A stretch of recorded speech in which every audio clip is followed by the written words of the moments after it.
Hi everyone, I'm Amy. Merry Christmas and welcome to my channel. This channel is all about merging spirituality and psychology so that you can manifest your relationships.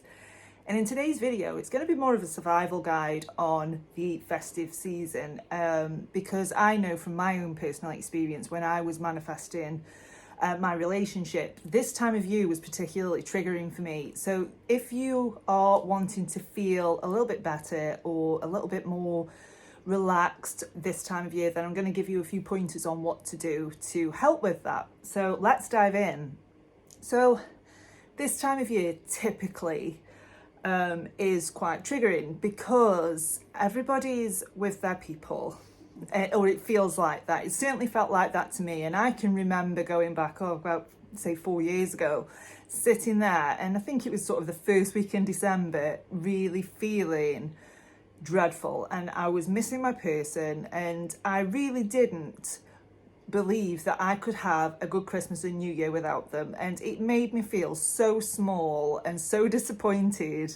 But there are a few things that I learned from this experience, and you know, it is of course possible that you can have an amazing Christmas and New Year without your person. So the first thing that I did was I understood that my person was not responsible for making me happy, was not responsible for making me enjoy this time of year.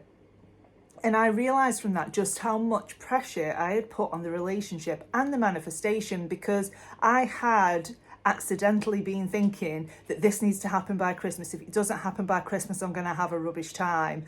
And I find a lot of people do this. They accidentally put a deadline on it, and it puts pressure on it, because the closer that time becomes, the more we start feeling anxious, the more we start feeling desperate and needy. But when we look at what's underneath the neediness and desperation, it is a need that's not being met. So what I did was I looked at, okay, what do I think he is going to do to make this Christmas a good Christmas? And I thought, well, okay, then, you know, I'd have company. I thought, right, yeah, okay, I'll have company and someone to share the time with. So I decided that I was going to have a good time whether he was here or not. I decided that. And then I sort of went to the end. I imagined myself after Christmas and New Year thinking to myself and feeling the truth of I had an amazing Christmas and New Year. That is exactly what I did. I let go completely of how that would happen. And I stayed in that. I had an amazing time this year. I had one of the best Christmases ever. And I even started, when I was in that state, started thinking to myself, I'm going to make the most of this year because it's the last year I'm going to be on my own. And I really dove into that. And it wasn't that I was being deluded about it. I wasn't lying to myself, because I came up with other ideas. I was really going to be present with family this year. I was really going to set out to really enjoy that time with family and friends this year. And I'd planned things throughout December. I planned nice Christmassy things to do. I spent a load of time with friends. And as it happened for me, it did happen before Christmas. He did message me before Christmas, and we were back together right before Christmas. But my point is that it didn't matter. It didn't matter to me at the time whether he was here for Christmas or not, because I'd already decided that I was going to have an amazing time without him. So if it is that you're sat there and you're feeling the pressure of Christmas coming up and they're not here yet, and this Christmas is going to be so rubbish, I can even remember thinking I might as well stay in bed because I'm not going to enjoy it anyway. And I felt really terrible. So there's certainly no judgment here if this is you right now, but consider that this person is not the deciding factor. You are the deciding factor. How do you want your Christmas to go? How do you want to feel? Do you want to feel like you've enjoyed yourself? Do you want to feel like you've felt connected? Do you feel like you want to feel loved?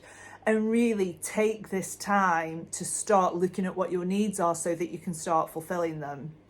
And I think it's an excellent opportunity this time of year, with New Year coming up, of really imagining what you want the next year to be like. And I'm going to do another video on this because I plan my year. I like to decide what I would like to happen that year, how I want to feel that year, what changes I want to see happen. so that I can start shifting into that. And, you know, I did this year. I wanted my partner to move in with me, and that happened. I wanted to have my own business, and that happened. And, you know, loads of little things have happened in the meantime that would you know, it certainly blew my mind. But it's about deciding who you want to be, deciding what you want, and intentionally shifting into it. So again, through Christmas, imagine who you would be if you knew that this Christmas was going to be one of the best Christmases and New Year's that you've ever had. And how you would think, how you would feel, how you would act, and play around with it. You know, how would you feel? How would you get out of bed on Christmas morning knowing that it was going to be the best Christmas ever? So these are my tips. And again, this time of year is a really good time of year to start really noticing where your needs are missing, and start noticing, you know, where you can start to meet your own needs, and how you can connect with people in a different way, how you can show up differently. So I hope this video helps, and I hope it's giving you some sort of reassurance that just because it hasn't happened yet does not mean that it's not going to happen. So I know that this time of year can be a little bit disappointing, but keep that in mind, that just because it hasn't happened yet doesn't mean that it's not going to happen. So I want to wish you all a really, really magical Christmas and an amazing New Year, and I will see you in the next video.